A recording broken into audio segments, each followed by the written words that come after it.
கார்த்திகை தீபம் சரியில்லை. இன்னைக்கு என்ன நடக்க போகுதுன்னு பார்க்கலாம். வாங்க வீடியோக்குள்ள போகலாம். தீபா தாலியை கழட்டி வச்சுட்டு, அத்தை நீங்கள் எழுந்து வந்து கண்டிப்பாக இந்த தாலியை எடுத்து கொடுப்பீங்க, அவர் என் கழுத்தில் கட்டுவார், நீங்கள் ஆசீர்வாதம் பண்ணுவீங்க, இது சத்தியம் அப்படின்னு சத்தியம் பண்ணுறாங்க தீபா. அது வரைக்கும் இந்த மஞ்சள் கயிறு என் கழுத்தில் கிடக்கட்டும், இது சாமி மேலே சத்தியம் அப்படின்னு சத்தியம் பண்ணிக்கிட்டு அழுகுறாங்க தீபா. நர்ஸ் வராங்க, அவங்கள ஆப்ரேஷன் தியேட்டருக்கு கூட்டிட்டு போனோம், எல்லாரும் வெளியில் வாங்கன்னு சொல்கிறாங்க. எல்லாரும் வெளியில் வந்துடுறாங்க. குடும்பத்தில் எல்லாருமே அழுத கண்ணீரும் கம்பளமாக நின்றுட்டு இருக்கிறாங்க. அப்போ ஐஸ்வர்யா டாய்லெட் வராங்க, அங்கே ரியாவும் வந்து நிற்கிறாங்க. ஐஸ்வர்யா வரட்டுன்னு காத்துட்டு இருந்து ஐஸ்வர்யாவை உள்ள வச்சு லாக் பண்ணிக்கிறாங்க ரியா. ரியா இங்கே என்ன பண்ணுறேன்னு கேட்குறாங்க. படம் பார்க்க வந்தேங்கிறாங்க. ஏய் நக்கல் பண்ணுறியாடி அப்படின்னு கேட்குறாங்க. ஆமாம் நக்கல் தான் பண்ணுறேன். ஏன்டி என்னை பார்த்தா உனக்கு அப்படித்தான் தெரியுதா அப்படின்னு கேட்குறாங்க. ஃபோன் எடுக்க மாட்டேங்கிறேன், நான் சொன்ன இடத்துக்கு வர மாட்டேங்கிறேன், என்ன உனக்கு திமிர் அதிகமாகிடுச்சான்னு கேட்குறாங்க. ரியா நீ தெரியாமல் பேசாத, உன்னை பற்றி தான் போலீஸ் வந்து என்கொயரி பண்ணிட்டு இருந்தாங்க தெரியுமா, போலீஸும் உன்னை தேடுறதுல தான் மும்முரமாக இருக்காங்க, நீ என்கிட்ட பேசுறது தெரிஞ்சது, கண்டிப்பாக இங்கே இருக்கிறது தெரிஞ்சதாவே நீ மாட்டி, நானும் நீயும் பேசிட்டு இருக்கிறது மட்டும் தெரிஞ்சது, நானும் உன்னோட ஆளுன்னு நினச்சி என்னையும் அரெஸ்ட் பண்ணிடுவாங்கங்கிறாங்க. ஆமாம் அது உண்மைதானுங்கிறாங்க. ரியா நீயும் கூட்டடிச்சது தெரிய வேண்டாமா, நீ சொல்லித்தானே நான் அபிராமியை சுட்டேன், ஏய் நான் எப்படி அப்படி சொன்னேன் அப்படிங்கிறாங்க. ஆமா அப்படித்தான் நான் போலீஸ் கிட்ட சொல்ல போறேங்கிறாங்க. ரியா ஏய் நான் உனக்கு எவ்வளவோ கைமாறெல்லாம் செஞ்சிருக்கேன், இது காட்டுற நன்றியா இது அப்படின்னு ஐஸ்வர்யா கேட்குறாங்க. ஏய் சும்மா கத்தாத, இங்க பாரு நான் சொல்ற மாதிரி நீ செஞ்சினா நீயும் தப்பிச்சுக்கலாம் நானும் தப்பிச்சுக்கலாங்கிறாங்க. ரியா இப்போ தங்கறதுக்கு இருக்கிறதுக்கு குளிக்கிறதுக்கு எனக்கு இடம் இல்லாமல் தவிச்சிட்டு இருக்கிறேன், நாயா தெரிஞ்சிட்டு இருக்கிறேன், அதுக்கு இப்போ நான் தங்கறதுக்கு ஒரு இடம் வேணுங்கிறாங்க. அதுக்கு எனக்கு என்ன பண்ண சொல்றேன்னு கேட்குறாங்க ஐஸ்வர்யா. நான் தங்கறதுக்கான சேஃபான இடம் உங்க அம்மா வீடு தான், அம்மா வீட்டில் பேசி என்னை தங்கறதுக்கு நீ ஏற்பாடு பண்ணுங்கிறாங்க. ரியா சுற்றி எங்கிட்டே தான் வருவியா, எங்கள் அம்மா வீட்டில் உன்னை கொண்டு தங்க வச்சேன்னு வச்சுக்கோ, எங்கள் அம்மாவும் போலீஸும் சும்மா விடுறாங்களோ இல்லையோ, என் வீட்டில் இருக்கிறவங்க யாரும் என்னை சும்மா விட மாட்டாங்க தெரியுமாங்கிறாங்க ஐஸ்வர்யா. அதுலேயும் என் புருஷன் அருணுக்கு தெரிஞ்சதுன்னு வச்சுக்கோ, என்னை கொன்னே போட்டுருவாரு, ஆள் விடுடா சாமி. ஓஹோ அப்போ நான் தங்கறதுக்கு நீ இடம் கொடுக்க முடியாதான்னு கேட்குறாங்க. என்னால் முடியாதுங்கிறாங்க ஐஸ்வர்யா. அப்படின்னா நான் நேரடியாக போலீஸ்கிட்ட போய் அபிராமியை கொல்ல சொல்லதே இந்த ஐஸ்வர்யா தான் நான் சொல்லிடுறேங்கிறாங்க. ரியா ஏன்டி இப்படியெல்லாம் பேசுகிறேங்கிறாங்க ஐஸ்வர்யா. அப்படின்னா உங்கள் அம்மாவுக்கு ஃபோன் போட்டு நான் தங்கறதுக்கான ஏற்பாடு பண்ண சொல்லுங்கிறாங்க. வேறு வழியே இல்லாமல் ஐஸ்வர்யாவும் அவங்க அம்மாவுக்கு ஃபோன் பண்ணுறாங்க. சொல்லு ஐஸ்வர்யாங்கிறாங்க. அம்மா எங்கள் வீட்டில் சின்ன பிரச்சனைங்கிறாங்க. அடிப்பாவி இப்போ தானே வீட்டுக்கு போனேன், அதுக்குள்ளே பிரச்சனை பண்ணிட்டியான்னு கேட்குறாங்க ராஜேஸ்வரி. எனக்கு ஒன்றும் பிரச்சனை இல்லை, ரியாவுக்கு தான் பிரச்சனை, கொஞ்ச நாள் நம்ம வீட்டில் தங்குறேன்னு கேட்டுக்கிறோம், அங்கே தங்க வைங்கன்னு சொல்கிறாங்க. ஏன் அவளுக்கு என்ன பிரச்சனை, அவள் என்ன பெருசாக அங்கே ஏதாவது ஆட்டி போட்டாளா, அப்படியெல்லாம் செய்யக்கூடிய ஆள் தான், அவள் மொழியே திருட்டு மொழி தானே, அப்படியெல்லாம் சொல்லாதீங்க அப்படிங்கிறாங்க ஐஸ்வர்யா.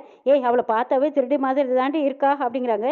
ஏண்டி என்னை பார்த்தா திருடி மாதிரி இருக்கான்னு ரியா வேற ஐஸ்வர்யாவை மிரட்டுறாங்க. இருக்கு உங்கள் வீட்டுக்கு போயிட்டு உங்கள் அம்மாவுக்கு இருக்குங்கிறாங்க. ரியா ஐஸ்வர்யா நீ லைனில் தான் இருக்கியாங்கிறாங்க. ஆமாம்மா இருக்கேங்கிறாங்க. சரி அந்த ரியா பெருசாக ஏதாவது அடிச்சான்னா ஆளுக்கு பற்றியா எடுத்துக்கலாம்ல, அதுக்கு தாண்டி நானும் சொன்னேங்கிறாங்க ராஜேஸ்வரி. அப்படியே அவள் மாட்டிக்கிட்டாலும் பழியை தூக்கி அவள் மேலே போட்டுட்டு நம்ம தப்பிச்சுக்கலாண்டிங்கிறாங்க ராஜேஸ்வரி. உடனே வெட்டுக்குன்னு பிடிங்கிறாங்க ரியா. ஆண்டி நான் ரியா பேசுகிறேங்கிறாங்க. என்ன ஆண்டி நீங்கள் பேசிட்டு இருந்ததெல்லாம் நானும் கேட்டுட்டு தான் இருந்தேன், நான் என்ன திருடியா, என்னோட திருட்டு மொழி உங்களுக்கு அப்படியே தெரியுதா, நான் பெருசாக அடிச்சுக்கிட்டு வந்துடுவேன்னு சொல்கிறீங்க அப்படின்னு கேட்குறாங்க. இல்லை அதெல்லாம் நான் தமாசுக்கு சொன்னேன்னு சொல்கிறாங்க.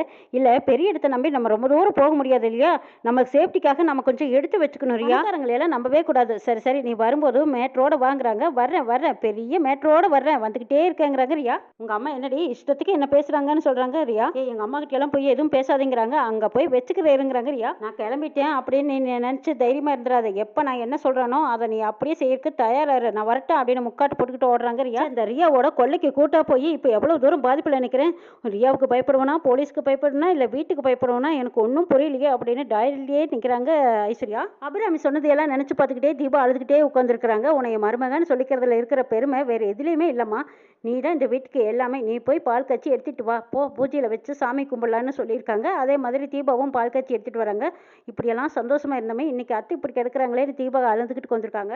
பொசுக்குன்னு குருவி சொல்கிற மாதிரி 3 குண்டு பாய்ச்சிட்டாலே அப்படின்ட்டு தீபா அவங்கனால தாங்கிக்க முடியாமல் அழுகுறாங்க. அந்த இடத்துக்கு ரம்யா வராங்க. ஏ தீபா நீ தெரிஞ்சோ தெரியாமலோ உன் தாலியை கழட்டிட்ட, இனி இது எனக்கு கிடைச்ச கோல்டன் சான்ஸ், அந்த தாலி இனிமே எனக்கு தாண்டி சொந்தம், அதை இனிமே நான் உன் கழுத்தில் ஏற விட மாட்டேன்னு நினச்சிக்கிட்டு வராங்க ரம்யா. கார்த்தி தான் எனக்கு பார்த்த முதல் மாப்பிள்ள, அதுக்கான வழியும் நீ தான் காட்டின, முத கார்த்தியை பார்த்தேன், ஆனால் கார்த்தி தான் எனக்கு பிடிச்சிருக்கு, நீ கழட்டி வச்சிருக்கிற தாலியை என் மாமியார், அதாவது உன் மாமியாராக இருக்கிற இப்போ இனிமேல் அடுத்தது என் மாமியாரை வரப்போகிறாங்க, அந்த தாலி கார்த்தி கையால் என் கழுத்தில் கட்டிக்கிட்டு அவங்க கையால் நான் ஆசீர்வாதம் வாங்கிக்க போகிறேன்னு நினைக்கிறாங்க ரம்யா. இனிமேல் கார்த்தியோட பொண்டாட்டி நான் தான், அவங்களோட மருமகளும் நான் தான், நீ எக்ஸ் ஒய்ஃப் தான் அப்படின்ட்டு போகிறாங்க ரம்யா. மைதிலி ஃபோன் பண்ணி தீபா கிட்ட விசாரிக்கிறாங்க, எப்படி இருக்காங்கன்னு கேட்குறாங்க. 3 குண்டு பாஞ்சிருக்கு, அந்த குண்டெல்லாம் எடுத்ததுக்கப்புறம் தான் அவங்க எப்படி இருப்பாங்கன்னு டாக்டர் வெளியில் வந்ததுக்கப்புறம் தான் சொல்லுவாங்கன்னு சொல்கிறாங்க. ஆப்ரேஷன் நடந்துட்டு இருக்குதுங்கிறாங்க.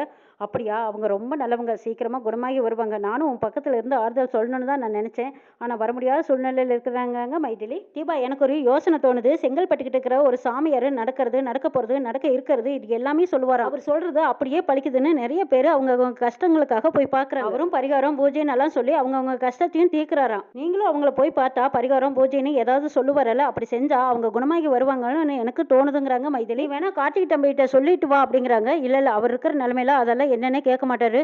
நீங்க வேணா சரியான அட்ரஸ் சொல்லுங்க, நான் போய் பார்க்குறேங்கிறாங்க. அந்த சாமியாரை பத்தி எனக்கு முழு விவரம் தெரியாது, இன்னும் விசாரிச்சு பார்த்தா தான் தெரியுங்கிறாங்க. சரி விடுங்க, நீ நான் பார்த்துக்கிறேன்னு சொல்லிட்டு தீபா போனை கட் பண்றாங்க. அண்ணி சொன்ன மாதிரி அந்த சாமியாரை போய் பார்த்தா நிச்சயமா அத்தையை காப்பாத்திடலான்னு தோணுது.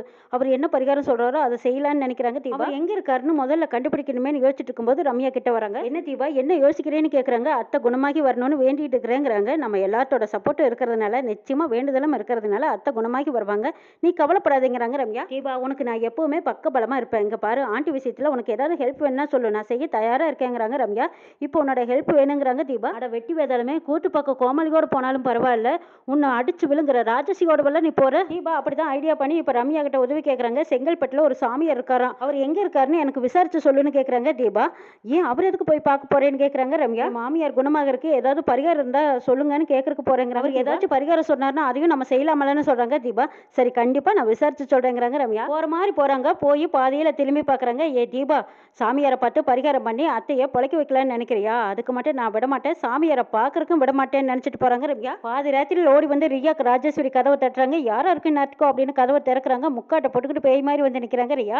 ஏ இந்நேரத்துக்கு யாரா இருக்கும், யார் யார் நீ அப்படிங்கிறாங்க. அட நீதானா, சரி சரி உள்ளவா போய் பேசலான்னு கூட்டிட்டு போறாங்க. நீ எதுக்கு முக்காடு போட்டுட்டு ஓடி வர?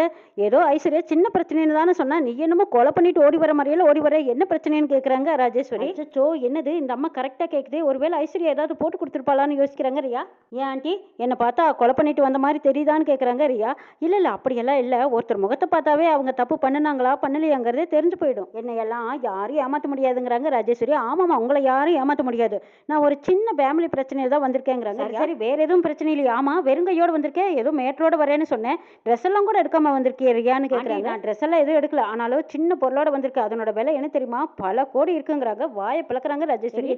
டைமண்ட் இருக்கு, அதை நான் உங்களுக்கு அப்புறம் காட்டுறேன், இப்போ எனக்கு பசிக்கிறதுக்கு ஏதாவது கொடுங்க, சாப்பிட்றேன், அதுக்கப்புறமா உங்களுக்கு காட்டுறேங்கிறாங்க ரியா. ஏ ரியா நீ முதல்லயே சொல்லக்கூடாதா, இரு உனக்கு விருந்தே வைக்கிறேன்னு சொல்லிட்டு மனசுக்குள்ள நினைக்கிறாங்க ராஜேஸ்வரி. இந்த ரியா வேற வைரத்தோட வந்திருக்கேன்னு சொல்றாளே, அந்த வைரத்தை எப்படியாவது நம்ம ஆட்டையை போட்டணும், அது வரைக்கும் இவ்வளவு நல்லா கவனிச்சுக்கணும்னு நினைக்கிறாங்க ராஜேஸ்வரி. என்ன ஆண்டி யோசிக்கிறீங்கன்னு ரியா கேட்கறாங்க. இல்ல உனக்கு மட்டன் பிடிக்குமா சிக்கன் பிடிக்குமான்னு யோசிக்கிறேங்கிறாங்க. எனக்கு ரெண்டுமே பிடிக்கும், அதிகம் தாண்டி இருக்குதான்னு கேட்கறாங்க. அதுவும் இருக்குங்கிறாங்க. அப்ப அதையும் ப்ரை பண்ணிருங்க, நல்லா சாப்பிட்றேங்கிறாங்க. சரி செஞ்சிருந்தேன் அப்படின்ட்டு போறாங்க. சரி ரியா, ஐஸ்வர்யா ரூம்ல ட்ரெஸ் இருக்கு, நீ போய் ஃப்ரெஷ் ஆயிட்டு வா, நான் போய் சமைக்கிறேன்னு சொல்லிட்டு போறாங்க. ஆஹா உன்னோட வீக்னஸ் வச்சே நான் நினைச்சதெல்லாம் சாதிக்க போறேன், நல்லா பசியார சாப்பிட போறேன்னு நினைக்கிறாங்க ரியா. என்னதான் வகை வகையா எனக்கு விருந்து வச்சாலும் என்கிட்ட எதுவுமே இல்லை, உனக்கு வைரக்கல் மட்டும் இல்ல கூழாங்கல் கூட கிடைக்காது, சரி எப்படியோ நடக்கட்டுன்ட்டு போறாங்க ரியா. ராஜேஸ்வரியும் ரியா கிட்ட வைரக்கல் இருக்குதுங்கிறதுக்காக வகை வகையா சமைச்சு வச்சிருக்காங்க. ரியாவும் இன்னைக்கு எப்படியோ ஒரு கட்டி கட்டலாம் அப்படின்னு வந்து டேபிள்ல உட்காடுறாங்க. நல்லா மூக்கு பிடிக்க சாப்பிட்றாங்க. நான் சமைச்சதெல்லாம் எப்படி இருக்கு, டேஸ்ட் எப்படி இருக்கு, நல்லா இருக்கா அப்படின்னு கேட்கறாங்க. ஆஹா இந்த வயசுலயும் இவ்வளவு டேஸ்டா சமைக்கிறீங்க ஆண்டி, உங்களை அடிச்சுக்க ஆளே கிடையாது அப்படின்ட்டு நல்லா ஒரு வெளுப்புறாங்க. ஆஹா நல்லா ரசிச்சு சாப்பிட்டுட்டு இருக்கிறா. இந்த நேரத்துல நம்ம பிட்ட போட்டுற வேண்டியதான். ஏ ரியா, அந்த வைரக்கல்லை நீ பத்திரமா வச்சிருக்கீங்களன்னு கேட்கறாங்க ராஜேஸ்வரி. ஆண்டி எது கேட்குறீங்கன்னு கேட்கறாங்க ரியா. ஞாபகம் மாதிரியா எங்கேயாவது வச்சிருவீன்னு அக்கறையில் தான் கேட்டேங்கிறாங்க. அதெல்லாம் இருக்க வேண்டிய இடத்துல தான் இருக்குங்கிறாங்க ரியா. ஏன்னா எனத்தோட சேரு சனத்தோட சேருங்கிறது சும்மாவா சொல்லி வச்சிருக்காங்க. ஐஸ்வர்யா மாதிரி ரியா மாதிரி ராஜேஸ்வரிக்கு ஏத்த ஜோடியா ரியாவா வந்து நிக்கிறாங்க. வைரம் கோடி ரூபாய்க்கு சமான் வேற சொல்றேன், அப்ப நம்ம லைஃப்ல செட்டில் ஆயிடலான்னு சொல்லு அப்படிங்கிறாங்க ராஜேஸ்வரி. நாம இல்ல நான் அப்படிங்கிறாங்க ரியா. நாம தான் ஒண்ணுக்குள்ள ஒண்ணு கிடக்குறோமே, எனக்கு ஒரு சேர் தரக்கூடாதான்னு கேட்கறாங்க ராஜேஸ்வரி. தரதை பத்தி எனக்கு எந்த அச்சப்படியும் இல்ல, நீங்க என்ன எப்படி கவனிச்சுக்கிறீங்களோ அதுக்கு ஏத்த மாதிரி நான் உங்களுக்கு கொடுக்குறேன்னு சொல்லிக்கிட்டே ரியா அப்படி வெளுப்பு வாங்குறாங்க. இவெல்லாம் ஒரு ஆளுன்னு இவளுக்கெல்லாம் இப்படி வகை வகையா சமைச்சு போட வேண்டியதா இருக்குது. சரி வைரம் மட்டும் நம்ம கைக்கு கிடைக்கட்டும், அப்புறம் இருக்கு இவளுக்கு அப்படின்னு நினைக்கிறாங்க ராஜேஸ்வரி. ரியாவுக்கு உண்ட மயக்கம் கண்ணை சொக்குது. ரியா ஐஸ்வர்யா ரூம்ல ஏசி இருக்கு, நீ போய் ஏசி போட்டு படுத்துக்கோ அப்படின்னு அனுப்பி வைக்கிறாங்க. அபிராமிக்கு ஆபரேஷன் நடந்துட்டு இருக்குது. தீபா எப்படி போய் சாமியாரை பார்க்கலான்னு யோசிச்சுட்டு இருக்கிறாங்க. ரம்யா எப்படி சாமியாரை பேரை சொல்லி கூட்டிட்டு போய் தீபாவை எங்கேயாவது ஒரு பக்கம் அடைச்சு வச்சுட்டு தேடுற மாதிரி தேட அவங்க திட்டம் போட்டுட்டு இருக்கிறாங்க. தாலி அவங்க கழுத்துக்கு வேணும்னு எதிர்பார்க்கறாங்க. என்ன நடக்குதுன்னு பார்க்கலாம்.